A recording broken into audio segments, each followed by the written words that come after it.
Welcome to business ideas channel. Business idea के channel में आप सभी का एक बार फिर से स्वागत है एक और नए बिजनेस आइडिया के साथ।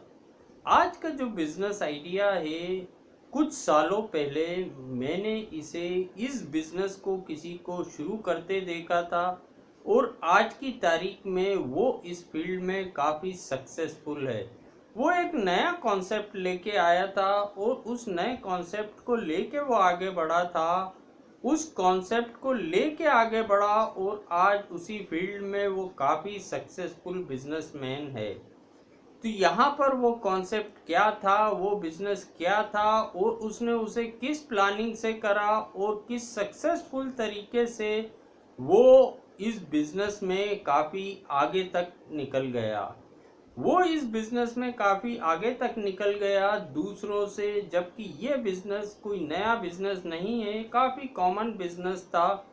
फिर भी उसने एक नया कॉन्सेप्ट लाया और वो दूसरों से काफ़ी आगे निकल गया। तो अगर इस बिजनेस के बारे में, इस कॉन्सेप्ट के बारे में कि एक कॉमन बिजनेस में भी कोई नए कॉन्सेप्ट के साथ अगर काम किया जाए तो हम कितना आगे निकल सकते हैं, तो ये सब जानने के लिए ये वीडियो आखिरी तक देखिएगा। तो यहाँ पर जो उसने बिजनेस शुरू करा था वो था grocery item at door. Grocery item at door, grocery से रिलेटेड जितने भी आइटम होते हैं, चाहे किराना के आइटम हो, लाइक शक्कर हो, शुगर हो, चाय हो, आटा हो, तेल हो, दालें हो, साबुन हो, पेस्ट हो, XYZ जितने भी आइटम होते हैं जिनकी हर घर में एक रेगुलर डिमांड होती है, जिनकी हर घर में एक रेगुलर डिमांड होती है, उसने इसको टारगेट करा। उसने इसको टारगेट करा कि ये एक ऐसा प्रोडक्ट है, ये काफ़ी रनिंग आइटम है और इस आइटम की रेगुलर डिमांड बनी रहती है। हर घर में हर महीने इस चीज़ की रिक्वायरमेंट रहती है। तो उसने इस बिज़नेस को शुरू करा एक नए कॉन्सेप्ट के साथ।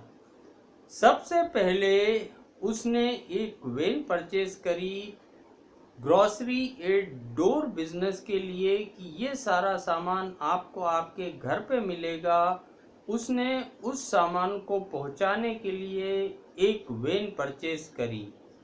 वैन परचेज करने के बाद उसने उस शहर के सबसे बेस्ट जो होलसेलर थे इन सारे सामानों के, उससे बेस्ट रेट डिसाइड करे कि आप मुझे किस रेट में ये सामान दोगे। उसने उसके साथ एक बेस्ट रेट का टाई अप करा कि बेस्ट से बेस्ट रेट उससे लिए। उसके बाद जो थर्ड स्टेप आता है वो आता है मार्केटिंग, क्योंकि हर बिजनेस का बेस होता है मार्केटिंग। क्योंकि जब तक आपके बारे में लोग नहीं जानेंगे, जब तक आपके प्रोडक्ट के बारे में लोग नहीं जानेंगे, वो भले ही कितना भी अच्छा हो, उससे फ़र्क नहीं पड़ता। यहाँ पर मार्केटिंग हर बिजनेस का बेस होता है। थर्ड स्टेप में उसने मार्केटिंग को लिया। मार्केटिंग करने के लिए उसने ग्रॉसरी आइटम एट डोर करके एक पेम्पलेट छपवाए। ग्रॉसरी आइटम एट डोर करके एक पेम्पलेट छपवाए और उस पेम्पलेट में सारे आइटम नोट डाउन करे, सारे आइटम प्रिंट कराए, जितने भी वो सेल करना चाहता था, जितने भी ग्रॉसरी से रिलेटेड मैक्सिमम से मैक्सिमम आइटम उसने सारे प्रिंट कराए, एक पेम्पलेट में प्रिंट कराए। उसके बाद वो पूरे शहर में जिस भी एरिया को वो कवर कर सकता था, उस पूरे एरिया में एक एक घर में वो पेम्पलेट दिया जाके, एक एक घर में वो पेम्पलेट डिस्ट्रीब्यूट करवाया। अब उसको डिस्ट्रीब्यूट करवाने के बाद उसमें उसका कॉन्टैक्ट नंबर और व्हाट्सअप नंबर सब था। कॉन्टैक्ट नंबर, व्हाट्सअप नंबर सब था। तो वहाँ पर उसने पेम्पलेट में एक चीज़ और मेंशन करी थी होम डिलीवरी मिनिमम 1000 रुपीज़ के सामान पे ही होगी। अगर आप 1000 रुपीज़ का सामान बुलाते हैं तो ही ग्रॉसरी 8 डोर होगा, सामान आपको आपके घर पे मिलेगा। तो ये एक उसने क्लॉज रखा। और प्रोडक्ट का उसने कहा बेस्ट से बेस्ट प्रोडक्ट आपको दिया जाएगा, क्वालिटी से कोई कॉम्प्रोमाइज़ नहीं होगा, बेस्ट से बेस्ट क्वालिटी आपको मिलेगी, एक बार ट्राई करके देखें। तो सबने सोचा एक बार ट्राई करने में क्या जाता है, एक बार ट्राई करने में क्या जाता है, सबने सोचा एक बार उसको मौका दिया।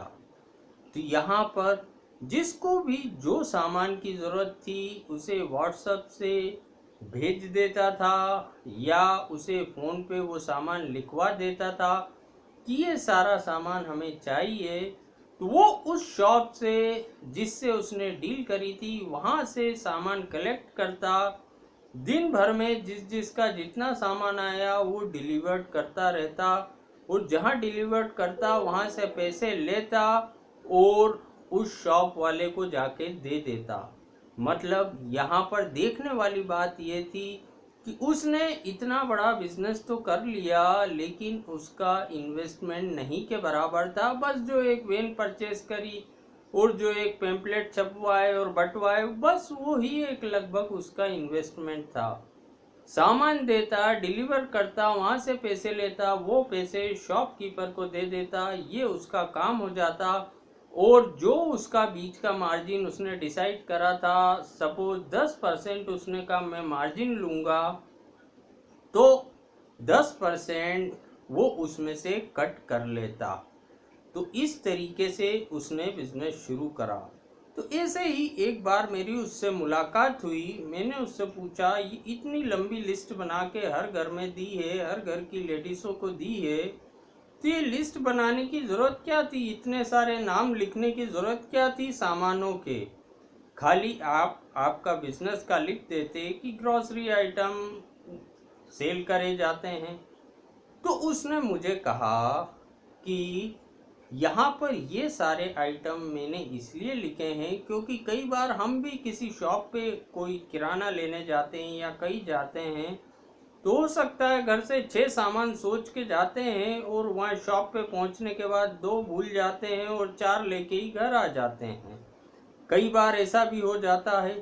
तो अगर ये सारी लिस्ट घर पे रहेगी तो ये लिस्ट जब भी सामने वाला ऑर्डर करेगा एक बार लिस्ट को देखेगा ज़रूर, और वो सीरियल वाइज सीरियल देखेगा कि घर में क्या क्या चीज़ की रिक्वायरमेंट है।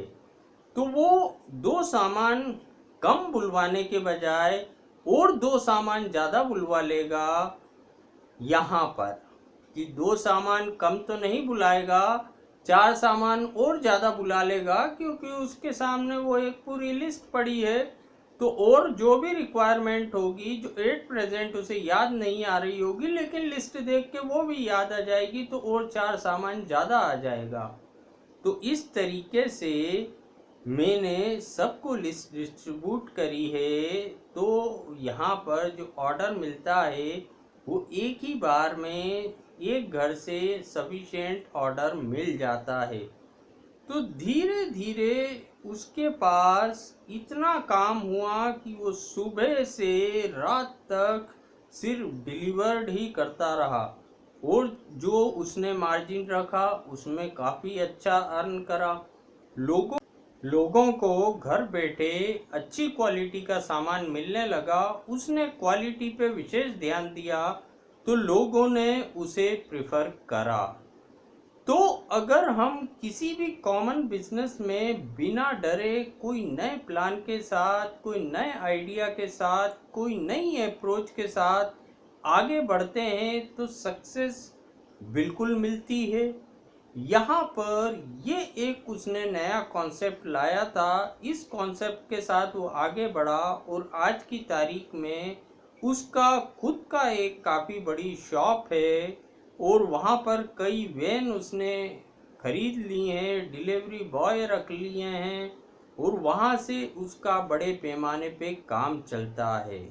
तो ये एक बिजनेस आइडिया था। वीडियो पसंद आया हो तो लाइक ज़रूर कीजिए, शेयर कीजिए, चैनल को सब्सक्राइब कीजिए नए नए बिजनेस आइडिया के लिए। तो अगले वीडियो में कुछ और नए बिजनेस आइडिया के साथ मैं आपके सामने फिर आऊँगा। Thank you.